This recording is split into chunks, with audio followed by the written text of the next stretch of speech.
Let's dive right into this explainer.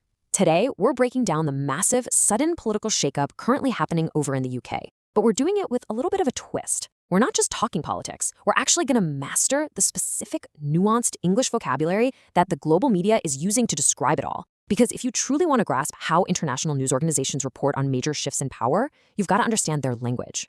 So we'll go over the facts of Keir Starmer's resignation, and then we're going to decode 3 specific news headlines to learn exactly how to talk about political change. So, here's our agenda for today. 1. The catalyst, Starmer resigns. 2. Decoding Starmer's downfall. 3. The UK's economic malaise. And 4. A hard act to follow. Let's jump straight into section 1, the catalyst. Starmer resigns. The sequence of events here has literally been a whirlwind, and we'll look at this completely neutrally based on recent reports by BBC Learning English. So in 2024, Keir Starmer won a really large election victory. It seemed like a totally solid mandate. But post-election, his popularity started to drop sharply.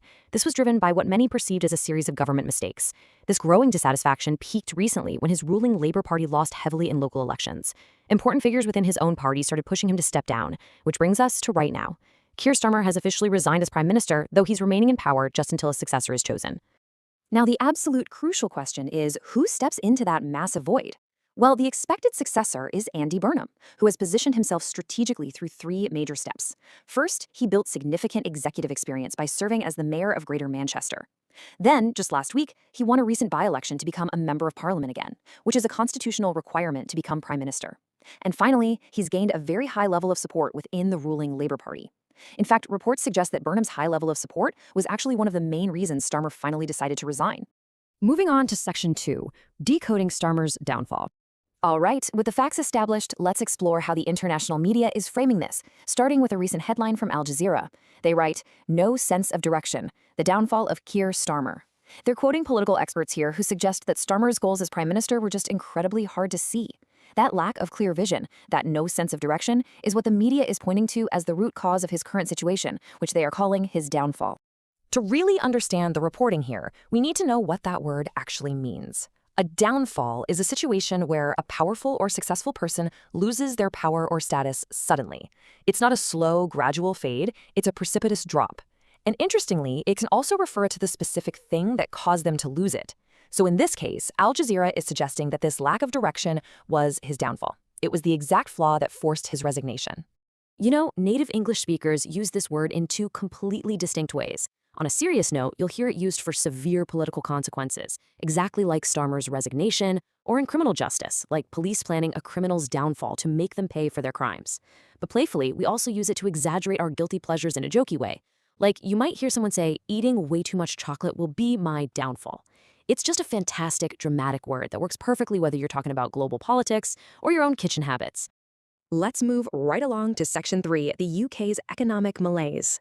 Before we look at our next headline, just consider this staggering number for a second. 7. Keir Starmer's successor will be the 7th British Prime Minister in just the last 10 years. 7 leaders in a single decade. That is highly unusual for British politics and definitely points to a much deeper systemic issue. And that incredibly high turnover rate is exactly what Reuters is focusing on.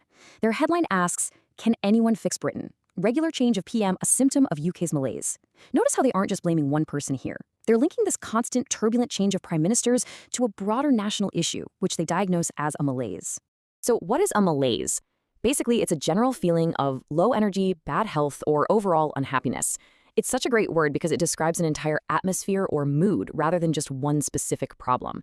Reuters is connecting this widespread national unhappiness to the UK's weak economic performance and dropping living standards, which have been issues since the 2008 financial crisis.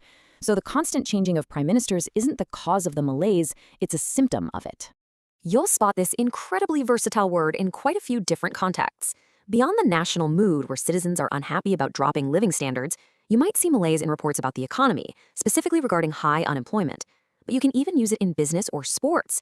If a company is stuck in a rut or a sports team is suffering from low energy and just cannot seem to improve their results, you could totally say that organization is suffering from a deep malaise. And that brings us to our final section, section 4, a hard act to follow.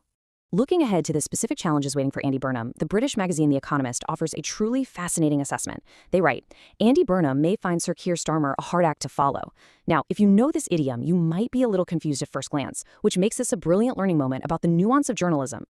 Typically, a hard act to follow means someone has done something exceptionally well or has been highly successful, making it super difficult for the next person to match their performance. But The Economist is actually using it here with a healthy dose of irony. They aren't saying Starmer was a flawless, universally beloved success. They're suggesting that the unsolved problems he's leaving behind are so profoundly difficult that Burnham might really struggle to do any better. The mess is so bad that it makes Starmer a hard act to follow, simply because fixing it will be incredibly tough. Literally speaking, this phrase comes straight from the stage. Picture an actual performer, like a phenomenal singer or a hilarious comedian who gets a standing ovation. The poor person who has to go on stage right after them, they literally have a hard act to follow. But metaphorically, we use it for inheriting a difficult political situation, replacing a successful sports coach, or even taking over for a fantastic manager at work. To wrap up this explainer, I want to leave you with a final, provocative thought that ties everything together. If navigating a deep national malaise requires avoiding a sudden political downfall, how will the next prime minister handle stepping into such a hard act to follow? The vocabulary we learned today is exactly what you'll need to read the news tomorrow and find out. Keep paying attention to how these words frame the story, and you'll understand the politics on a much, much deeper level.